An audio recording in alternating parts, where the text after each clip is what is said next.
Welcome back. You're watching Africa Live.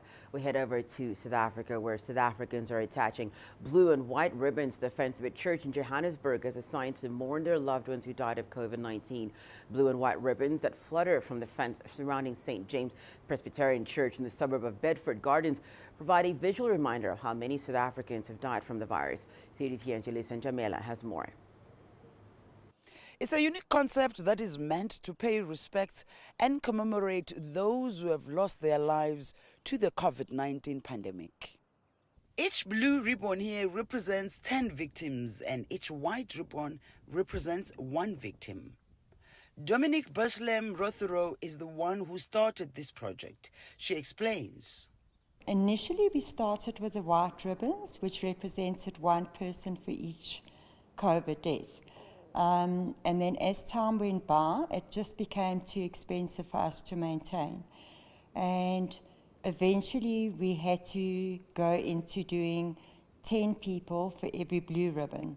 And that's how we had to start introducing a blue ribbon for every 10 people. Rothero says this project is not necessarily only about those who have lost their lives to the pandemic. I came up with the idea of putting ribbons on the fence. Meeting with the families, it was very obvious to me that it wasn't just the people that had passed away that we were representing, but these families that we were meeting were really traumatized. It wasn't even that they were grieving at that time. They were really traumatized by the whole experience, and that I think the grieving process was only going to happen much later for them. So for me, the ribbons represented a whole family, not just the person that had passed away. Reverend Gavin Locke is the leader of the St James Presbyterian Church and welcomes this display. It's also an encouragement to folk that their loved ones have not been forgotten. You know, when it started out and there were 21 deaths, you could almost keep track of that. But now that we're approaching, I think we're heading towards about 90,000 at this stage. The danger is that people just become a number. And if you drive past, you see that there are individual ribbons. They're not just numbers. The church fence isn't big enough to keep pace, so officials have resorted to tying ribbons on both sides of the railings.